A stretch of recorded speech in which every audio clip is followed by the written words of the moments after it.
to another episode of All Gathered Up, the show that goes into detail of the skills, tools and techniques that come up on the Great British Sewing Bee every episode. And we do that each week with Master Tailor Couturier Carol Elaine. Hey, Carol. Hi, Stuart. Another week goes by. How are you? I'm very well, very well.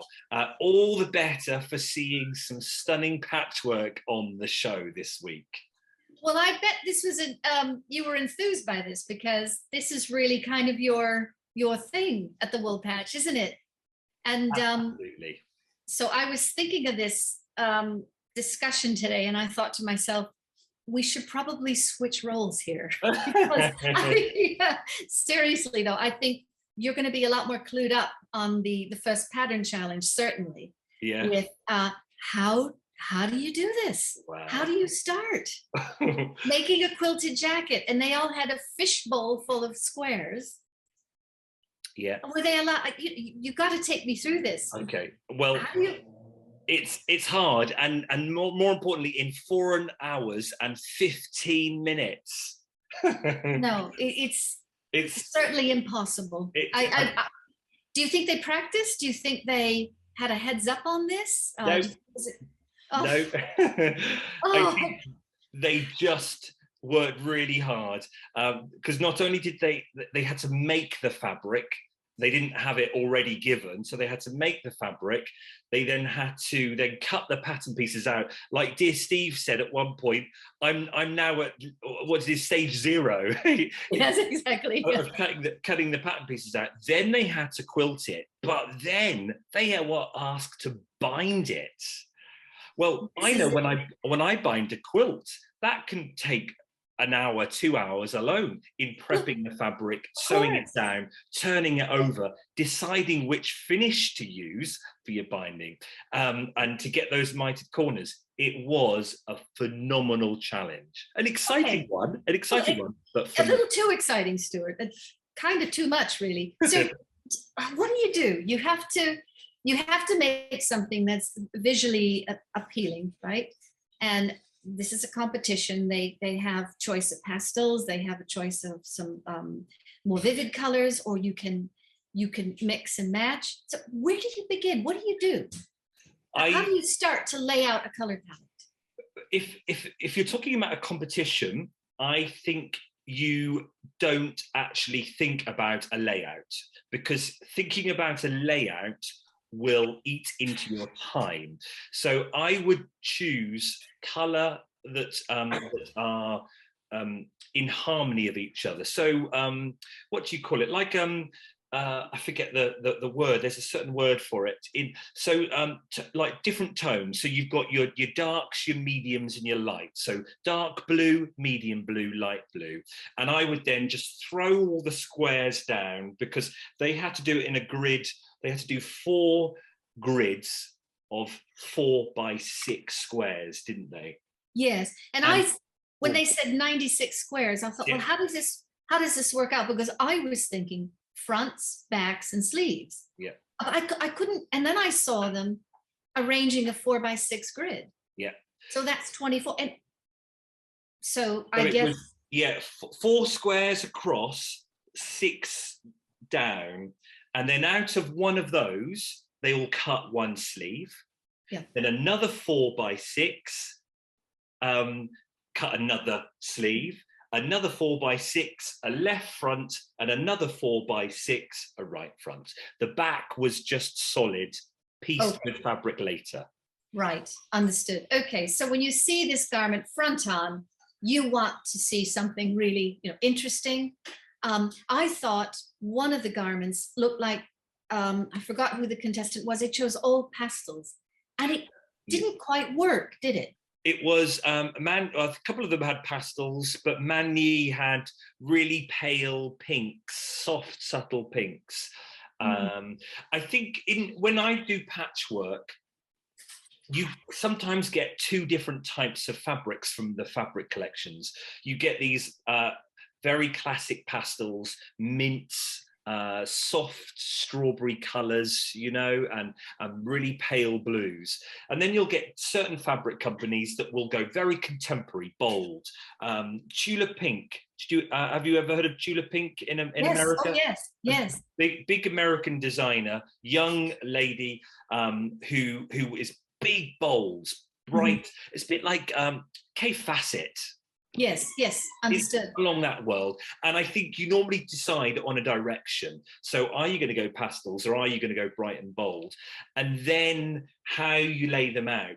Do you look at the actual print or do you just stick with a colour? And I think that's where some of them were spending more time, because Christian and Magny and Angela and Marnie, they were going, oh, I've got a light blue with dots and I've got 4 of those with dots. So I'm going to go a dot, a dot and a dot in their grid. So you get a chevron effect of the same print repeated, but one over. Yes, and I see. And you can get quite bogged down with sorting out a system and fabrics, as well as then the colours. And yes. I think that takes a lot of time up. And I think working in symmetry as well complicates things. Oh, absolutely. You've got to think in opposites then, and then how those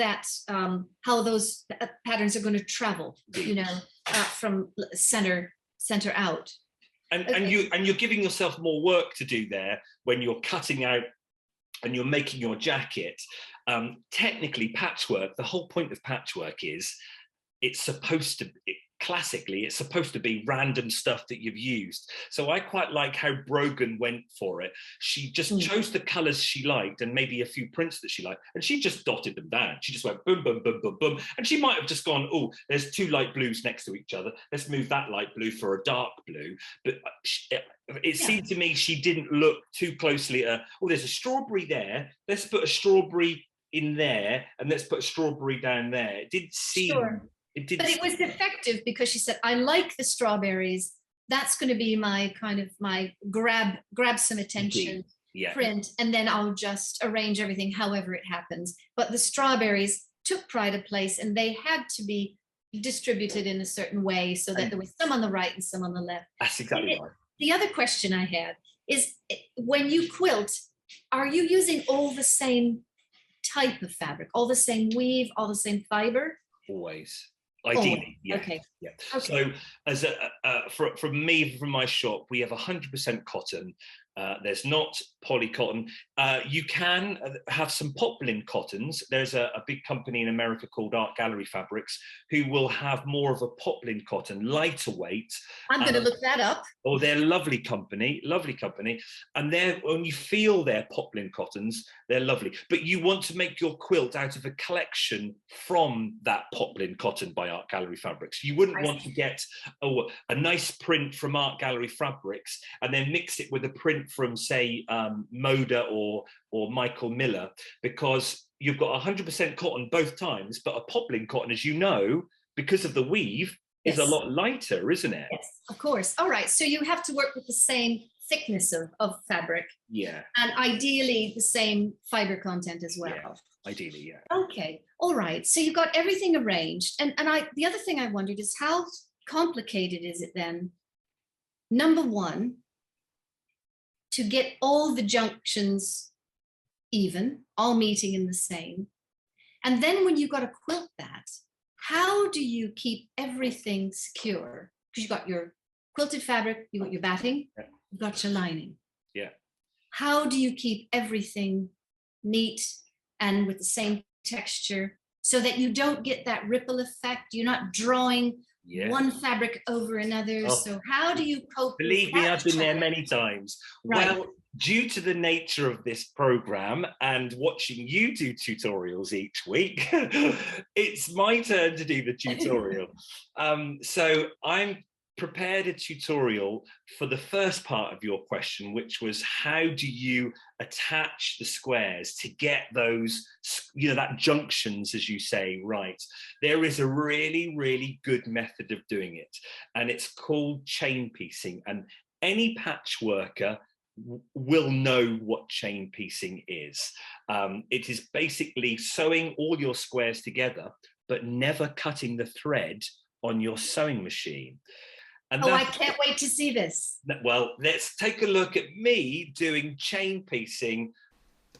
So here we have a 5-inch square fabric pack.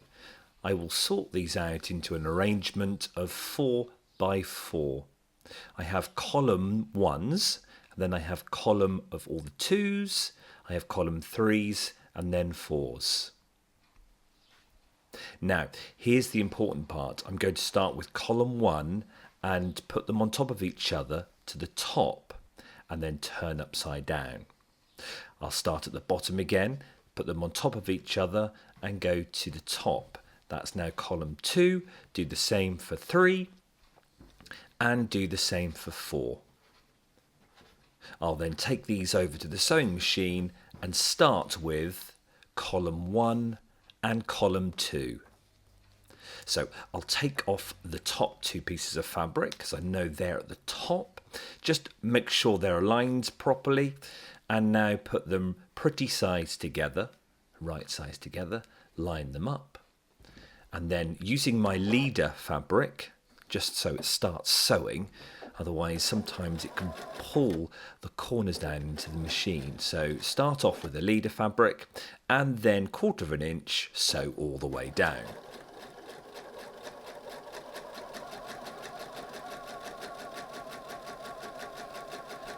Once I get to the end, sew off the fabric, don't cut the thread. Go to your columns, pick up the next 2 from column 1 and column 2. Make sure the alignment is correct, pretty sized together, and just go back to the sewing machine underneath the presser foot and continue to sew your 1/4 inch seam. Sew all the way down and off. Again, don't cut the thread, go back to your columns 1 and 2, turn the next ones over, get the alignment correct, and then continue on sewing. And once done, don't cut the thread, go to your last 2, which is technically the bottom row, row 4. Turn them pretty sides together, and again, 1/4 inch seam all the way down. Once you get to the bottom, then you can cut your thread. Remove from the sewing machine. You should have 1 long chain. It's almost like you've done bunting. Remove the leader thread and then open them up, and you can admire your work. You've just sewn together column 1 and 2, and your design is still in the right order. No messing around, no getting confused of which goes where. So now I'm going to pick up column 3 and literally add column 3 to each right hand side and continue sewing down. So take the top one off, leader goes in, so open up the next one, pop the next one on top, sew down, open up, pop the next one on, sew down, open up, pop the next one on, sew down, and then cut the thread. You will have then joined the whole of column 3, and everything is still in the right order. So all you have to do now is go to column 4 pile, pick it up, take the top one off, and place it on the right hand side of the third one. And as always, just do your 1/4 inch seam and sew all the way down.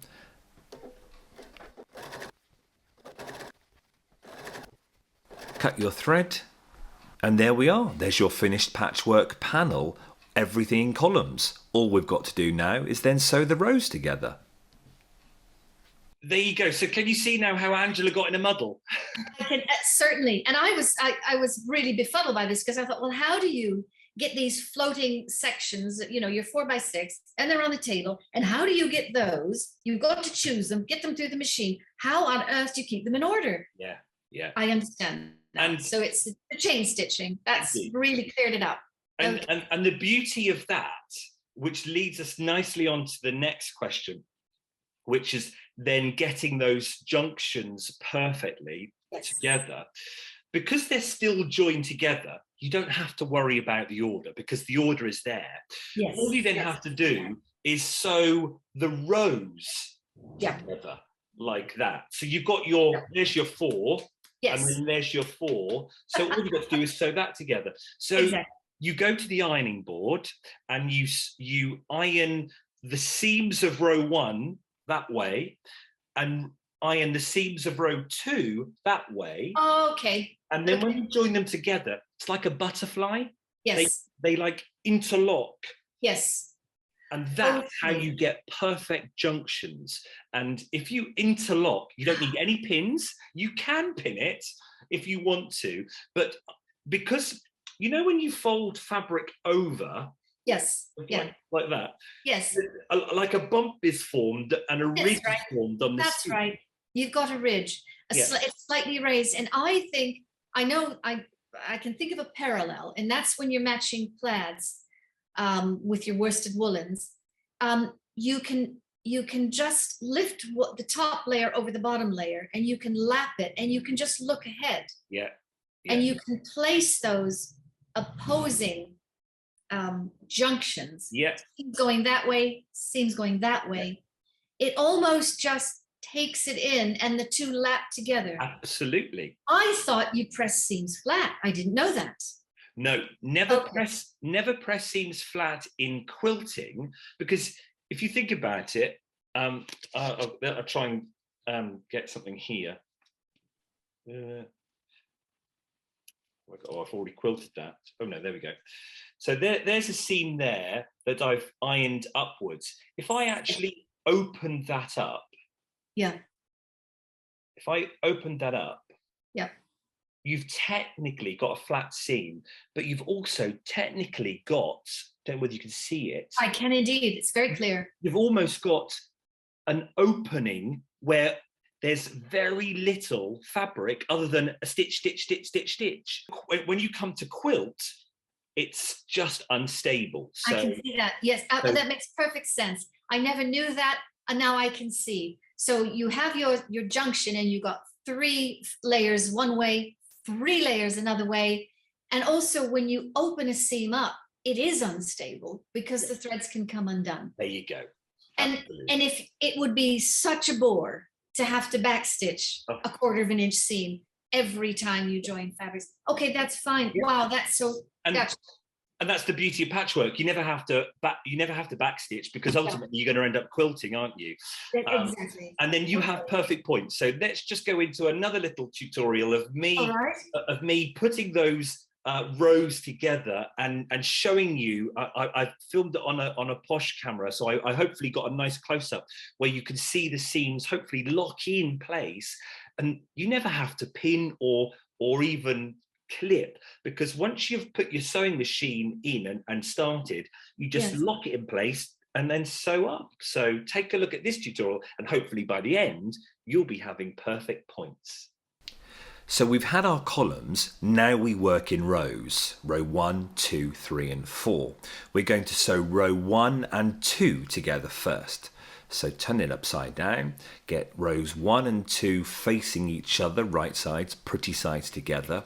And we're going to just look at this nesting technique. The idea of nesting is that one set of seams are ironed one way, and the other row seams are ironed the opposite way. This distributes the bulk of the seams as well, so you'll have 3 layers of fabric on one side and 3 layers of fabric on the other, and then you interlock them. They should kind of lock into place. Looks like a butterfly. That's the technique nesting. The chances of your points being perfect are greatly increased using this technique. So in order to be successful with this technique, we have to go to the ironing board and iron our seams in a particular direction so the nesting can occur. I have ironed row 1 seams in one direction and row 2 in the opposite direction. I'm now feeling for it to interlock. I can put my finger on that and then line up everything else. So here I go. I'm going to sew a couple of stitches first.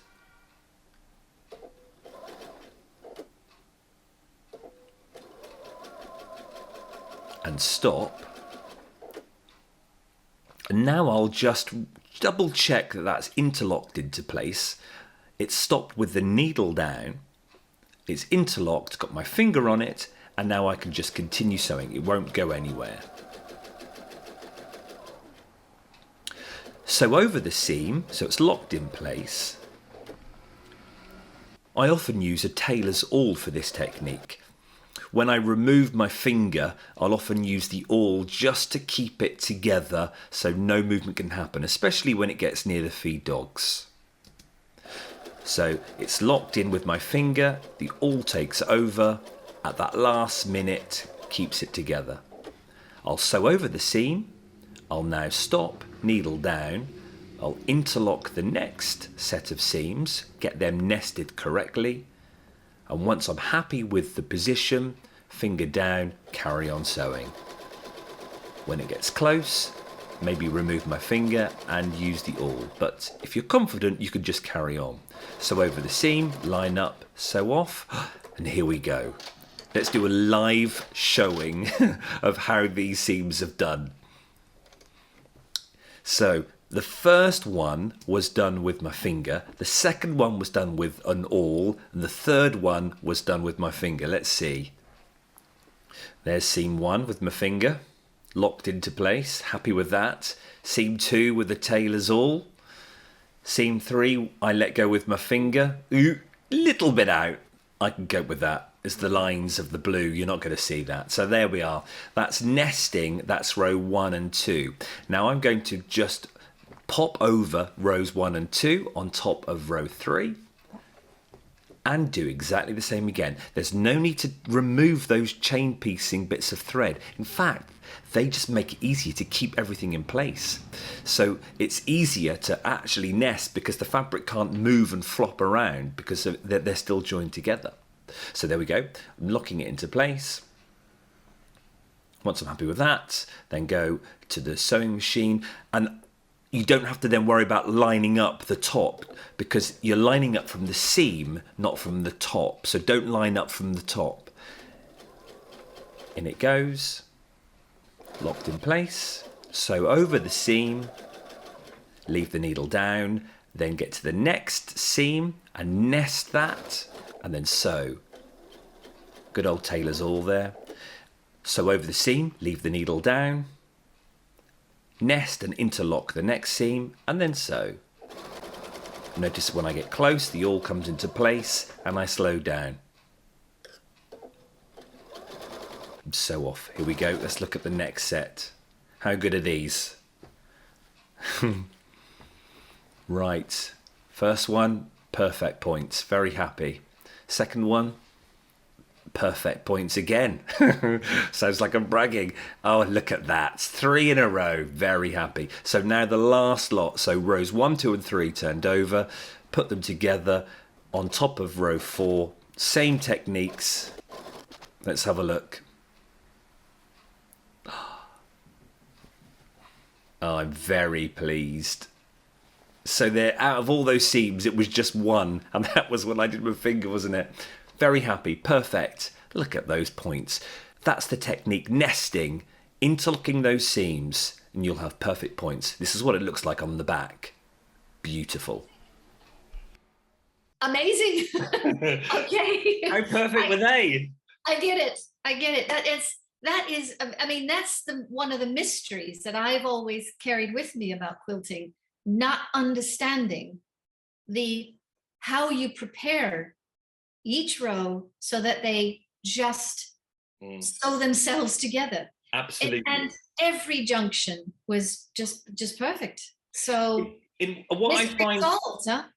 and you've said it, you've hit the nail on the head there. If you prepare like that, you can sit at the sewing machine and you can piece together.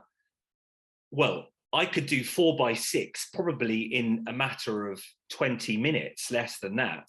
But if you were doing a big quilt, a king size quilt, and you were just sewing squares together, you could probably get that done in an afternoon because you're sat at the table. There's no doing 2 squares, going up, finding your next two, coming back, putting the two back, Yeah. then putting two and two together to make four, then putting them back. And there's none of that. There's no getting up and doing ironing and opening your seams. You don't have to press any seams at all whilst you're sewing, because all you're technically doing is opening it up, getting the opposite side, popping it down and sewing again. So you can really enjoy sewing. Except I was just going to say, what a joy. Yeah. And how wonderfully satisfying that is, because you're building your piece quite quickly. Very much. And without the iron, with any of that, you can direct things with your hands, can't you? Absolutely. Yeah. You can press, you can hand press. Yeah. And just how hugely satisfying that is to see progress, and so neat. Yeah. And that's where in the quilting world, or in the patchwork world, you start to develop two types of creators. You get the person who loves making the tops. We call them quilt toppers. And they enjoy sitting at the sewing machine. They've cut all their pieces out. They piece, and they finish with a lovely grid, all chain pieced together. But then they don't like quilting. And then you get people who love the quilting aspect, and they love doing all the designs and going through the 3 layers. I am definitely much of a topper person. I love sitting, doing all the chain piecing, and as I say, this is my finished. You can see my squares there. This is here it is again. Look at this, beautifully. It does remind me of the tailoring trade as well, because if you have a specialty and you stick to that, then you can farm out other stages, and that's their specialty, and so you don't have to tackle, you don't have to ask your brain to cope with all aspects of the job. You can be a machinist, you can do the darts and the pockets, you can send it over to someone else who will do all the basting, you can have a finisher, you can have a presser. And when I was thinking about all this, watching your tutorials, I was thinking, oh, he's got all this done. Now he's got to go quilt it. So my next question is, if you were going to do the whole thing yourself, or if you were going to farm it out, you would have to give someone instruction and say, I want the quilting spacing to be thus and so, and you'd have to and choose a thread color. Do you want that in contrast? Am I right there? Absolutely, yes. You can't have tone on tone if you have 1,000 different colors, of course. So you've got to decide on an overall governing color, don't you? So how do you do that? Oh well, that's I suppose the $1 million question, isn't it? It's what you fancy, the design. It's also knowing the different effects that are achieved. So you've got your 3 pieces of fabric first. So you've got your quilt top piece that you've pieced together, and we do use that word piecing. You cut your fabric up and you piece it back together like a jigsaw puzzle. So there's my piece top. This has already been cut out because I used it on the tutorial. You've got your what we call British, we'll call it wadding.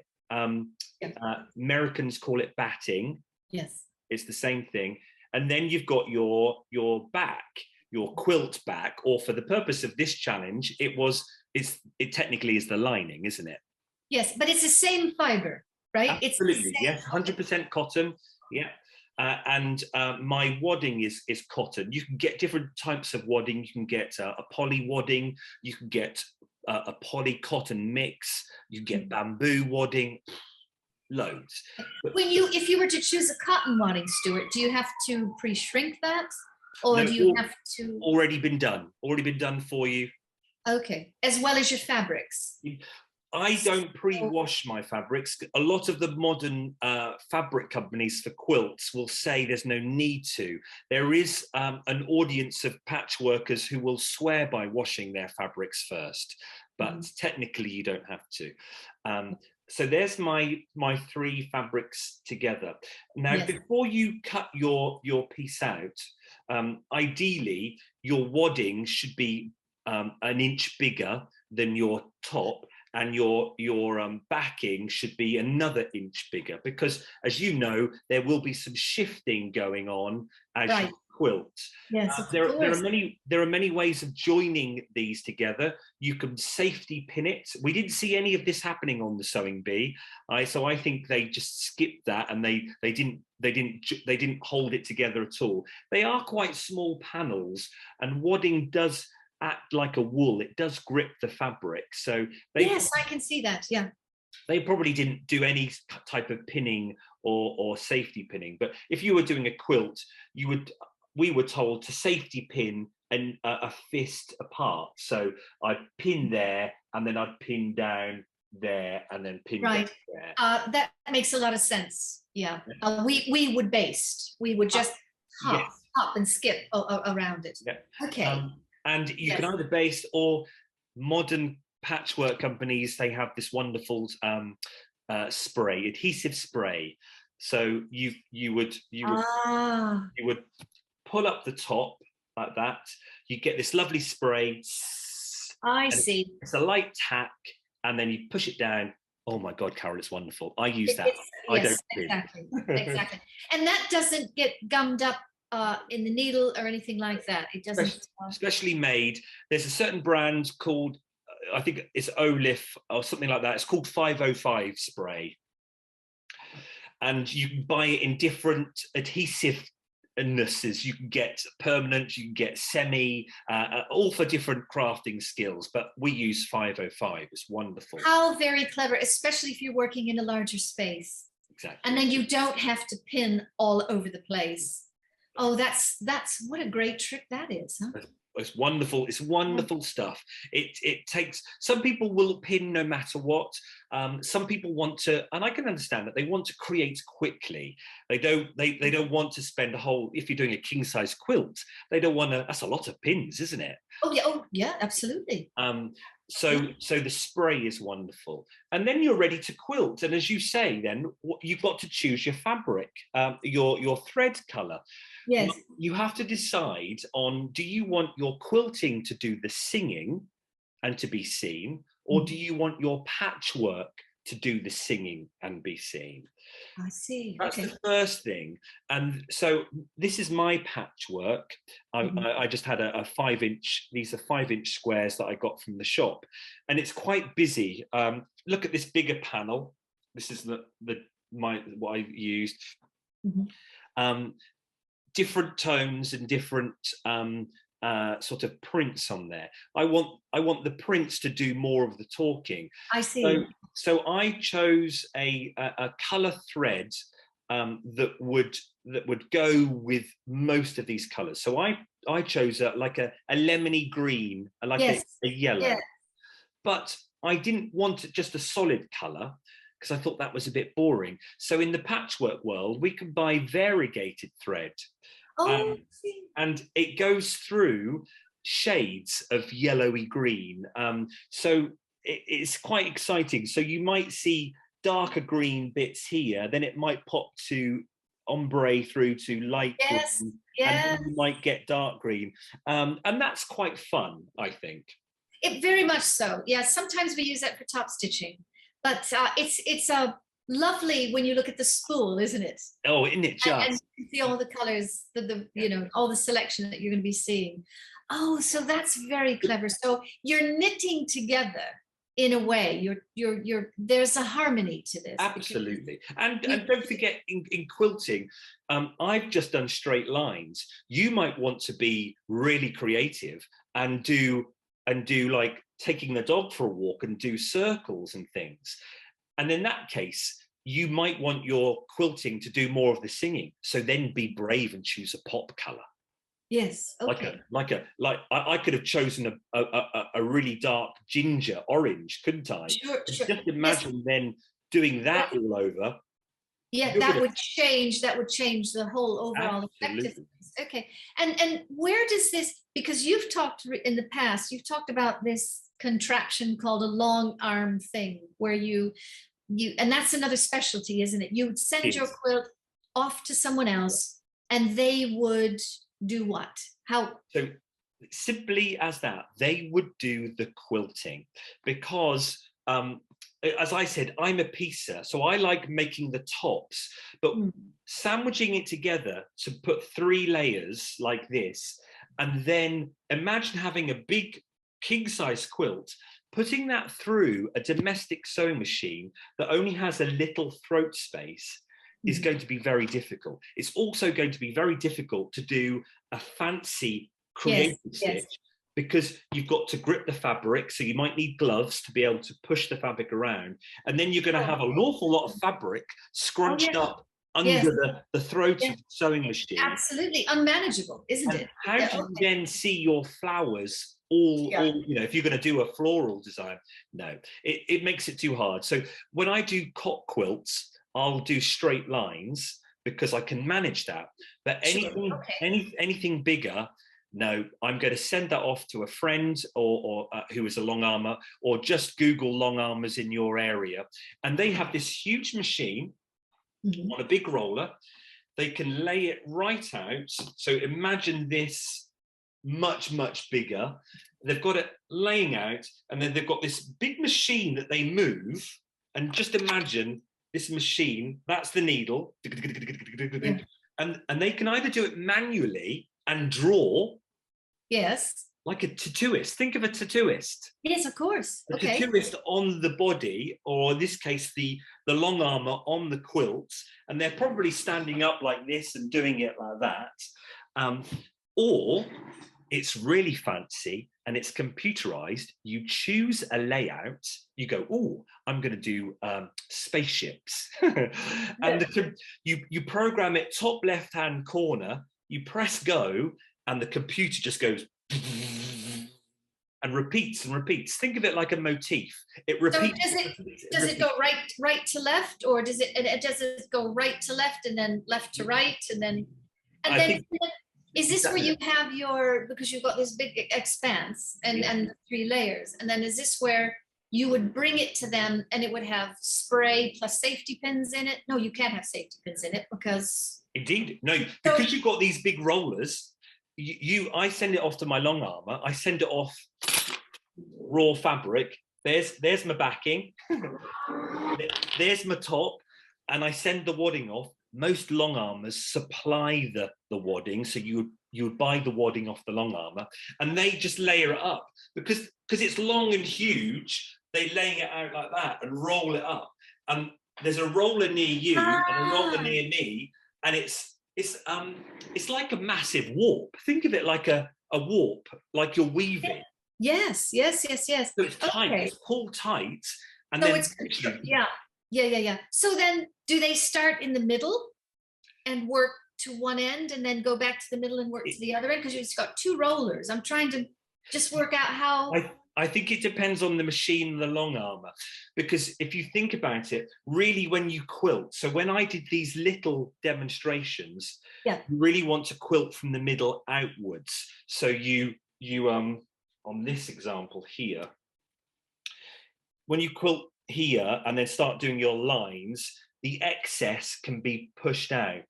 If I quilted on the edge first and then quilted here, or quilted across and then quilted down, that's when you sometimes get those tsunamis, because you know what it's like, you're pushing the fabric and you could get those sort of things. Yes, it drags over and you get those little tiny pleats. Well, you'll be delighted to know that when you're basting up a jacket, that the first thing you do, and you have the interfacing, which is cut slightly bigger. Yeah.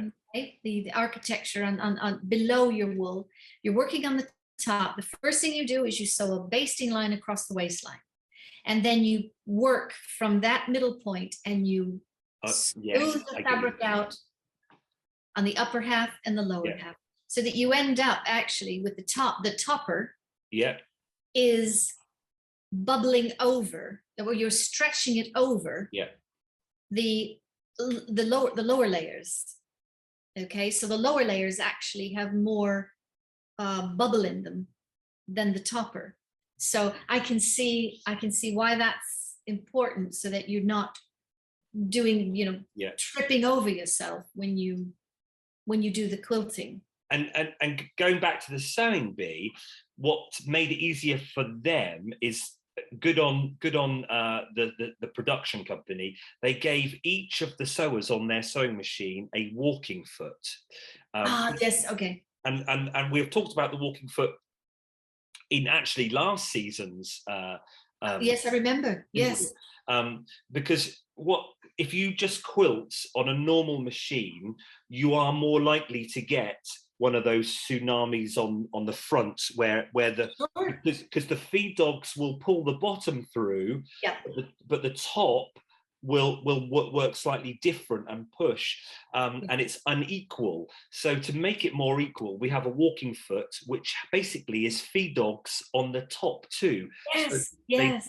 They both take the fabric through. They move together and they hop.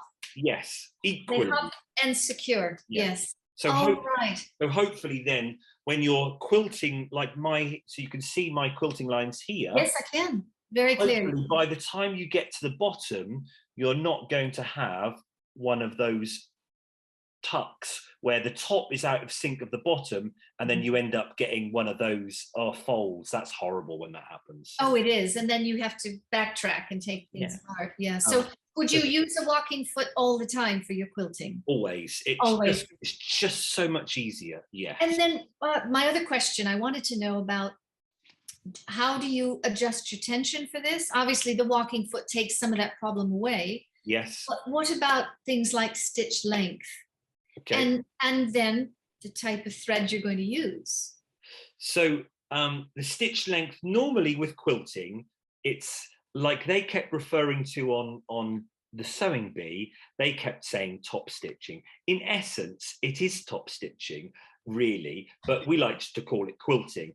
We use, like as in top stitching, we use a larger stitch length. I see. Because you want your quilting to be seen. It is a decorative thing, really. So you want it to be seen. That's nice. But I actually quite like being quite artistic and creative with my quilting, especially when I'm doing straight line quilting. I sometimes like to do some really open straight lines, and then if I want to do what they call matchstick quilting and do lots of straight lines really close, I might do another one there, but purposely change the stitch length to make it decorative. So I might go down to a 1.8 and then nice quilting line, and then I might go further away, say here, and go back up to 3. Okay, again, all just decorative, eye-catching. Absolutely. The most important thing to remember is quilting still has a function. The quilting still has to join the wadding, the top and the back together. So if you've got a large expanse of fabric, you still need quite a few stitching lines. Of course. Yes, otherwise, you're going to get some sagging of the middle bits.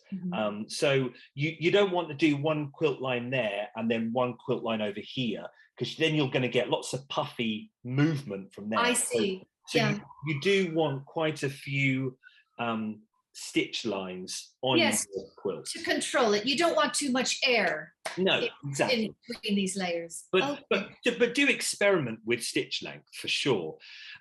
If you've got problems with tension and you haven't got a walking foot, you could raise if your sewing machine has this function, you could tell the presser foot not to push down so hard. Exactly. Yes.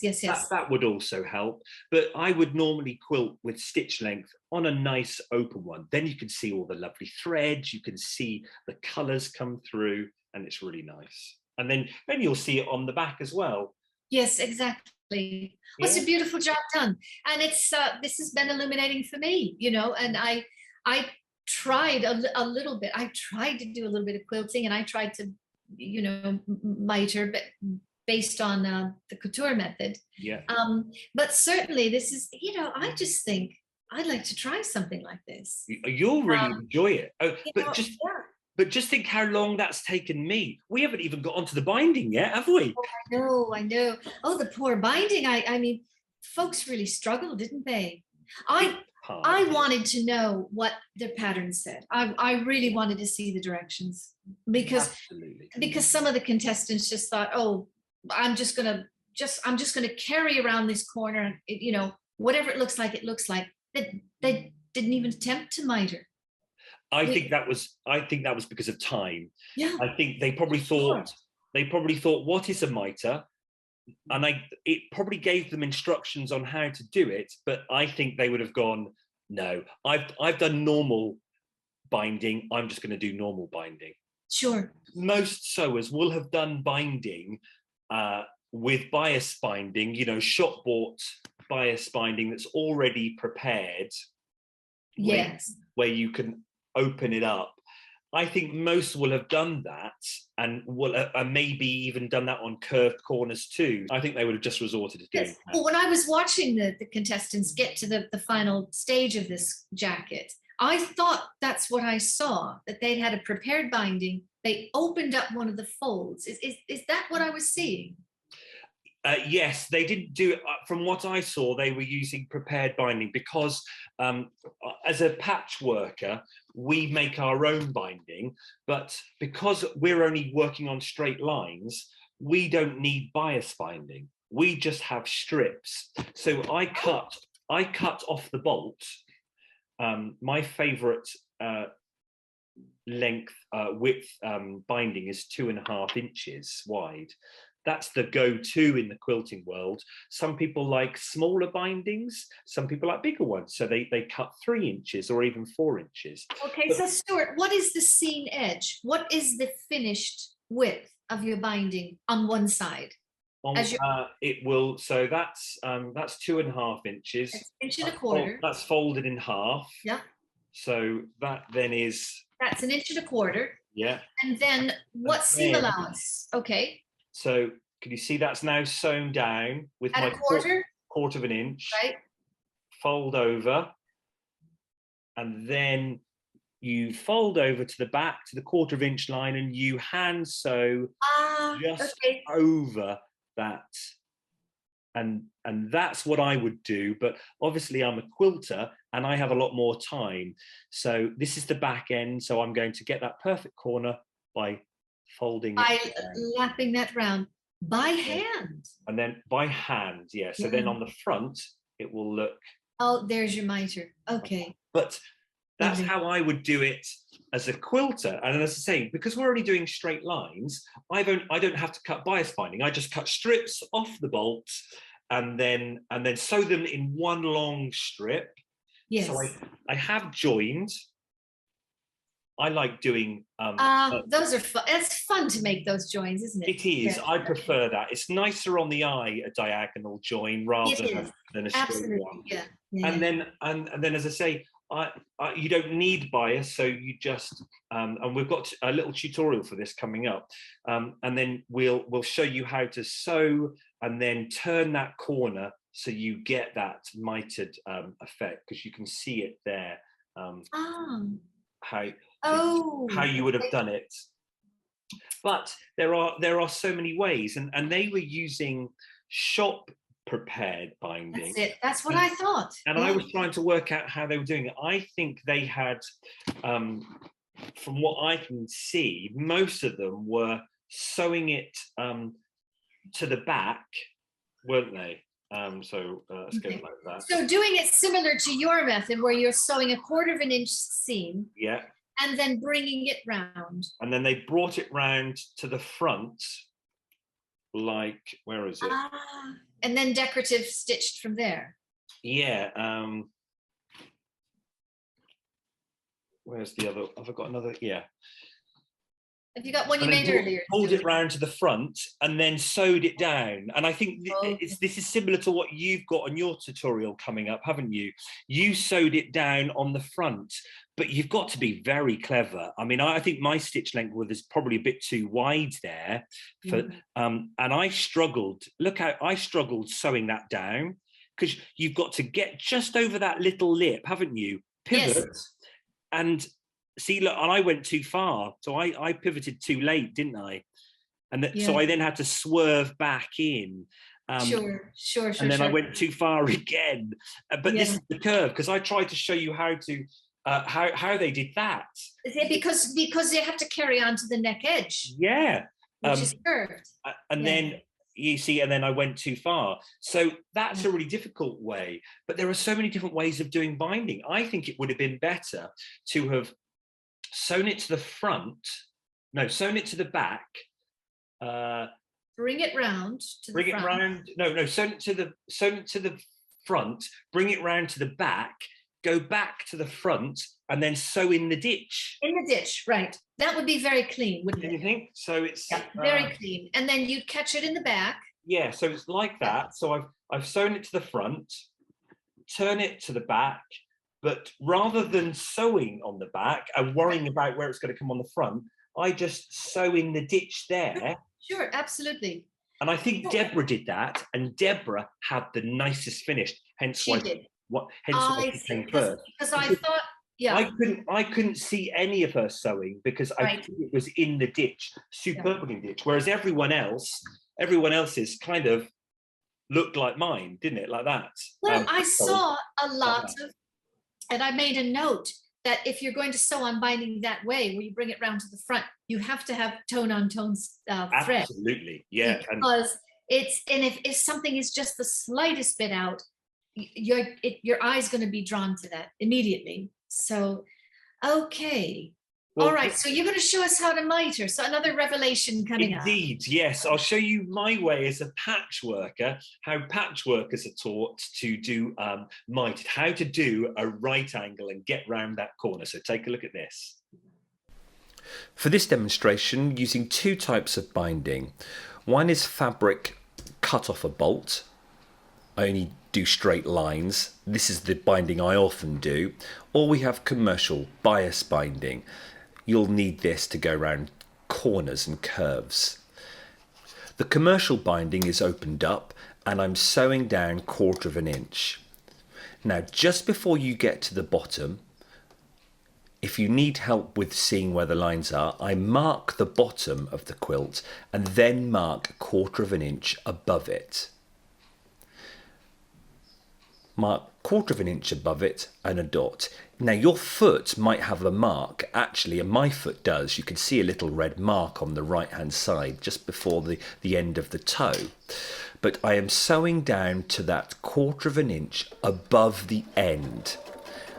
And the reason why I'm doing that is because I'm going to stop, turn, pivot with the needle down and sew off diagonally.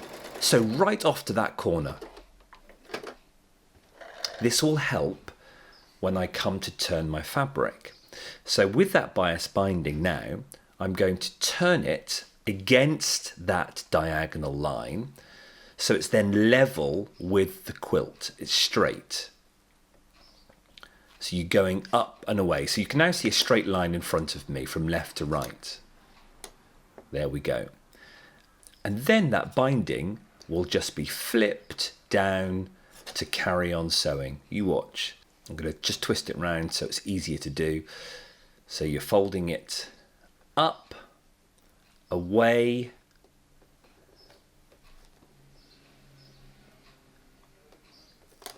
so it's folded up, away, and then fold it down towards you, trapping that miter corner underneath, and it's now straight with the raw edge. Just pop it back to the machine and continue sewing. That miter corner will be trapped inside. Can you see? No need to cut your thread. Just take it back to the machine, foot down, needle down, carry on sewing. You've just done one mitered corner. Let me show you again how I do it with my own fabric. This is a 2.5 inch strip cut off the bolt, folded in half, raw edges together. I'm sewing down 1/4 inch, raw edges together, same again. Before the bottom, I'm going to measure up 1/4 inch above. You can eyeball it once you get used to it, but for the purpose of this demonstration, you can see that dot is the 1/4 inch.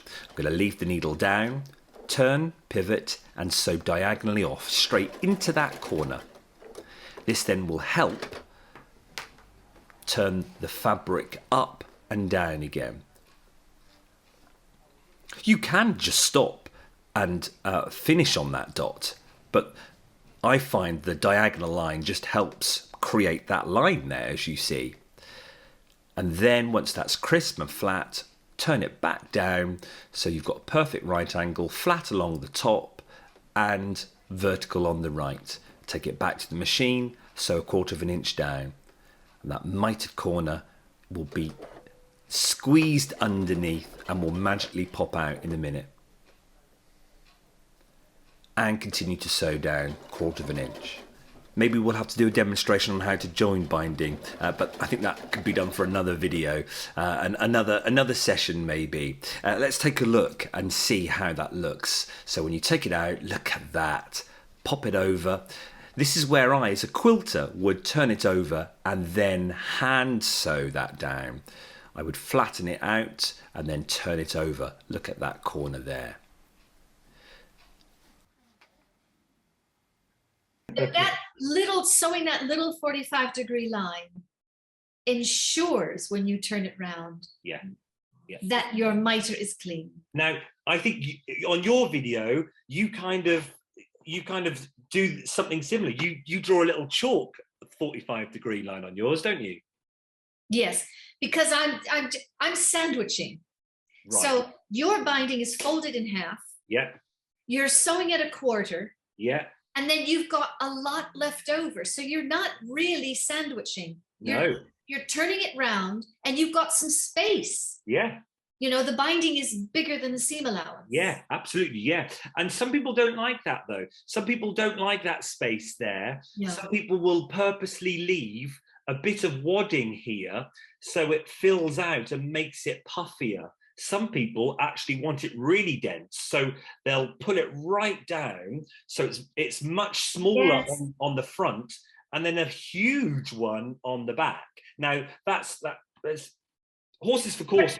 Yeah, preference. So then you've got a lot more fabric, but it's on the straight to control on the underside. Yeah. And then, yes, so you're going to hand finish that in place. Absolutely. I mean, to me, binding should sandwich and it should look reversible, which is what you're doing. Yeah. But you're starting with a folded piece of fabric in half exactly. And there's another way to do it where you fold your fabric, you know, by 4s. You cut 4 widths of your finished desired width of the binding.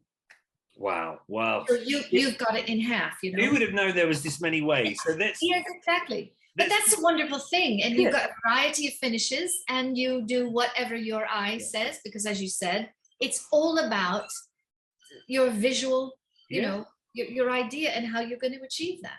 Well, let's take a look then at your sandwiching technique of if you literally putting your sandwich like that over your your fabric. Let's take a look at Carol. Let's take a look at that now.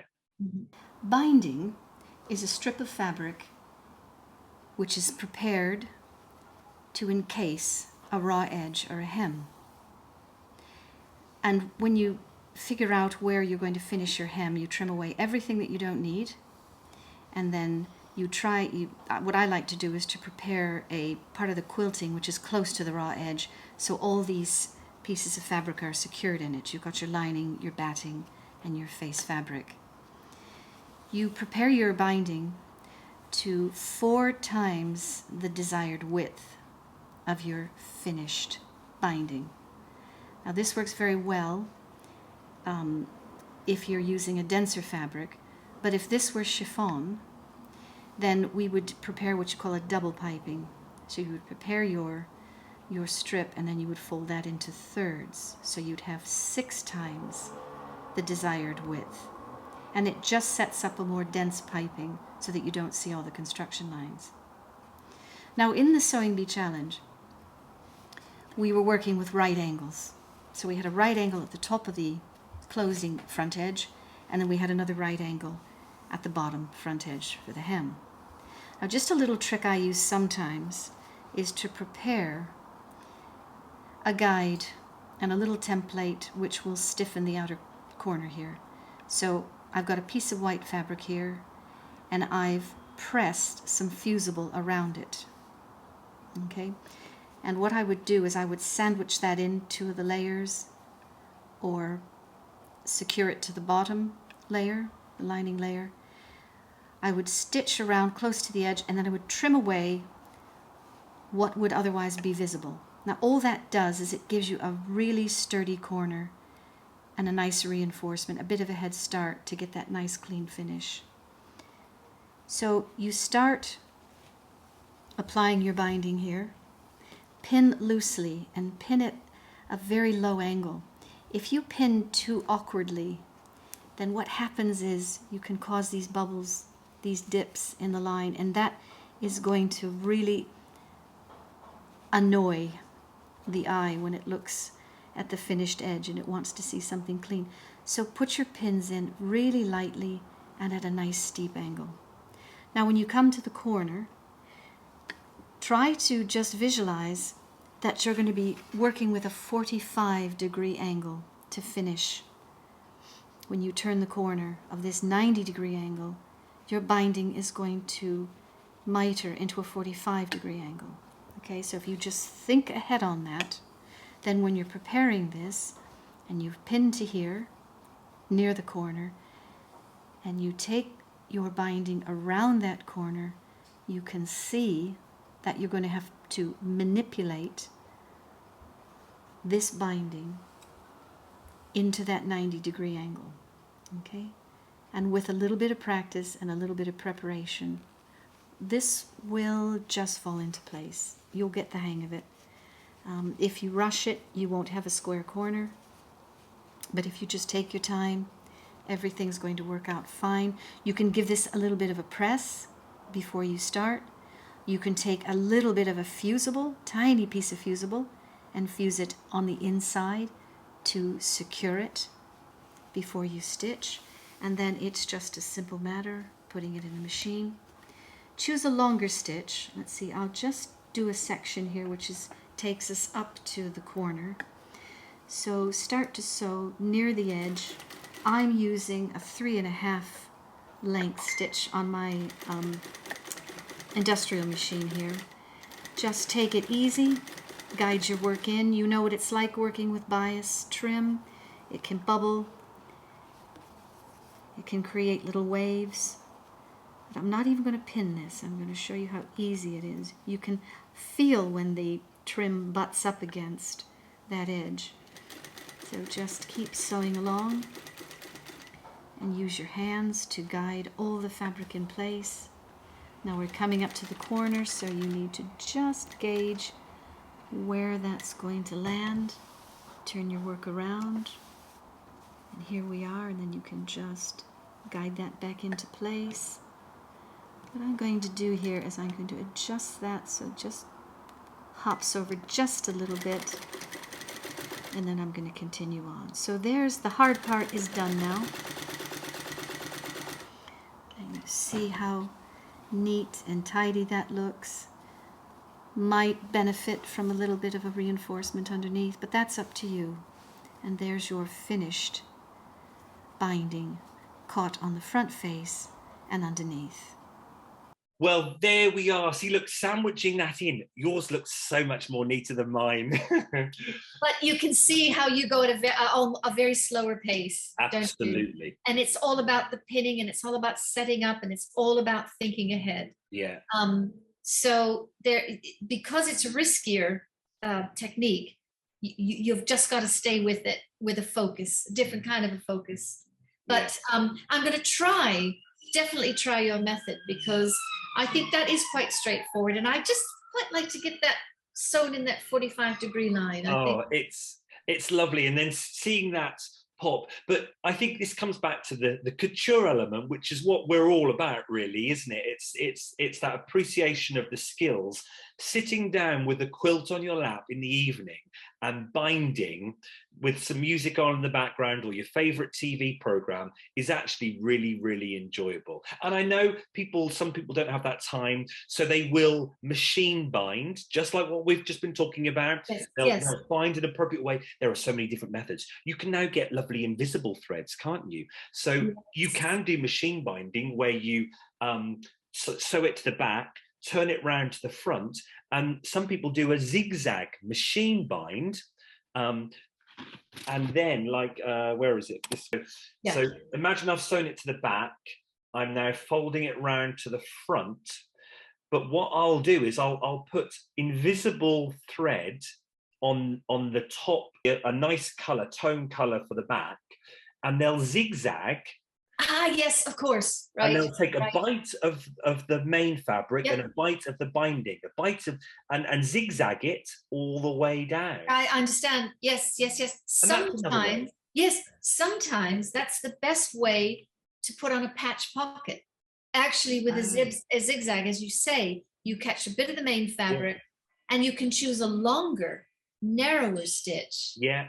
So it's not so noticeable, but it's very strong.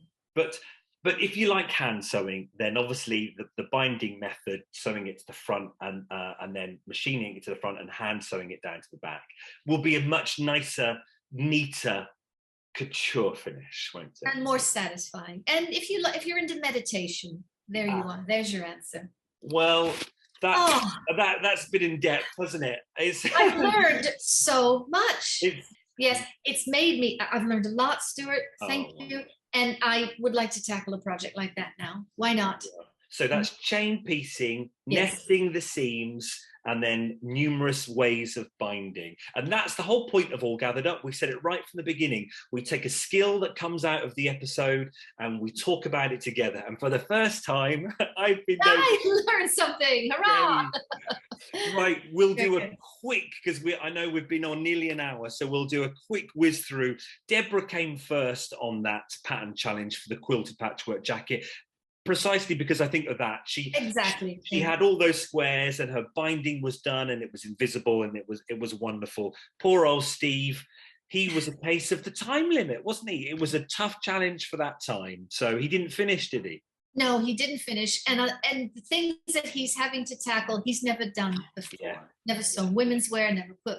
So, bravo for hanging in there and doing it and doing it under a lot of pressure. Absolutely, full credit. Well, let's move quickly on to the last two challenges. We had the transformation challenge of taking a coat and making another coat.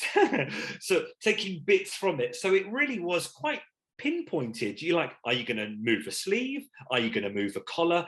It's just swapping it, wasn't it? That's right. And some interesting ones there. How did you think that as a challenge from your point of view? What did you think of that as the brief? I thought it was really effective because we got so many different styles. And the one that I really liked was the one that ended up looking like a slightly Asian, where there was an Asian garment where, and I forgot who the contestant was, do forgive me, because it was but it was a red color, and she had taken two different, obviously two different coats, and made kind of a high-waisted top on it, and then grew it into a longer coat, and it was pinky red. Oh, right. Who had red? I think she did very, very well. Yeah. I also liked Brogan's. I liked her, to mix a cloth and the making that puffy sleeve, which was really nicely done. Yes. Yes, but do we know who that pinky red jacket was that had kind of the floral top on it, or the busy print on the top, and then I can't remember. I've got one. I'll go back to that. It was such a I was loving the episode so much. I actually didn't really write much. So like for Annie, I wrote red and black, and then Brogan, I wrote gingham and sleeve, peplum. I just wrote blue and red, and that really is testament to the program that we were so engaged in it. Yes, I think that the finished articles were wearable. Indeed, I thought that they came out quite nice and they looked fashionable and. Manny came first, Annie second, Brogan third, and at the other end, Steve was seventh, Marnie was eighth, and poor old Deborah, she came first on round one, and now she, with her yellow and purple or lime and purple cape, she was nuts. Oh yes, and tried to bind the edges. I remember that now. Okay, so yes, Mandy, who won that challenge, that was my favorite. Okay, that all adds up now. Let's move on to the made to measure then. A maxi dress made out of an old duvet. Well, here's where one of my favorite contestants is Jill, because of a very classic, clean, very pure choices of And her garments are so elegant. They're so chic. But I felt in this challenge, she really took it a step further. Didn't she just? And the chevron and the open sleeve. And it was so beautifully modeled, wasn't it? These people and that lovely runway that they have. Yeah, it's nice, isn't it? Hmm. I was talking to the others a little while ago, and they all said they kind of went, wow, even when they showed the little drawing, you know, the animation where they tell us about the garments. Yes. And as soon as we saw that of Jill's, we were all going, wow. Can't wait to see that finished. Yeah. So I think she got certainly a lot of people going, wow. Others that took my eye was Man Yi in that peacock fabric. Beautiful. And then her plan to do the ruffles or to improvise down below. Mm-hmm. Or was that an excuse because she was running out of time or didn't practice? It could be. And I liked Steve's offering on this one as well. I really liked that. Was very bold use of prints and contrast fabrics. And I think that's when Esme said, who would have thought? I know. This was a duvet. I liked, Brogan's was quite sweet. I liked that. Very, very pretty and lacy, but I don't know if it was her pattern, but because the collar didn't meet and there was that space, I thought that didn't quite work very well. Is it supposed to come to a point there and then come down like that? I would have thought, and maybe that was her desired effect, but I think it took something away because it didn't meet. What I found, Carol, and I know we've talked about this already, this season, the standard is phenomenal. Their maxi dresses really were brilliant. There wasn't one that was, you know, we sometimes have each week on previous seasons, some people struggling and really, you know, finding it hard to keep up. This group of individuals are so talented. They've been so talented already. We're just getting wonderful stuff from them, aren't we? I think the standards are raising, and particularly from the men, you know. I mean, Steve really, you know, saved didn't save his place in the end, but, you know, there's a chance to get better, and they are getting better, you know, through the episode. And they are improving. And I think now we're getting to the point, I think, Stuart, where people are starting to relax a little bit. They're getting in tune with what's happening. And of course, they had to choose everything anyway at the beginning. So they know what's left. They know what they have to do with practice. I think we're going to see some really amazing finished pieces in the week. Absolutely agree. We've seen Deborah starting to come forward. Annie is starting to perhaps shine, and we've still got Jill is just blossoming anyway, isn't she? I like Marnie started off really well and has had a couple of tough weeks, but will she come through? It's just don't forget Angela as well. Angela's doing well. That's right. This is an exciting part of the whole competition now, Stuart. Well, Jill got Garment of the Week, and we sadly had to say goodbye to Steve. But next week, Children's Week. Okay. Well, brings back memories of last year when we tried the monster. That was a toughie, wasn't it? Wasn't it, Jill? I learned to come to grips with the gripper snap. Yes. Well, you're inspired now. Are you going to go off and make a quilted patchwork? I'm going to try something. I'm going to think of how I can use it, because I'm a hoarder of fabric. I've got loads. So I would like to try something. I'll think that through. I might make a patchwork hat or something. I might start with that, or a waistcoat, but I'm onto it, Stuart. I'm really inspired. Thank you so much. You're welcome. It's wonderful to have switched roles. I think we'll safely be back to you giving us the skills and the advice next week. But do you know what? It's been a pleasure just to talk and to go into depth of a technique that's come up on the show. That's the whole point of what we're doing. I hope you've enjoyed it. I hope you've learned something from it. Let us know in the comments. We love reading them, don't we, Carol? Please do. Yes, please do. And I was going to say, I'm really looking forward to the comments on this one. Oh, wonderful. Because it was a tough ask, and I'm sure a lot of people have trouble with some of these techniques, which are quite advanced. So, and you've answered some of that for us. And so I look forward to the feedback. Wonderful. Well, here's big cheers to the sewers for that challenge, and I hope you enjoyed this episode of All Gathered Up. See you next week for Children's Week on All Gathered Up. From us both, cheery bye. Bye-bye.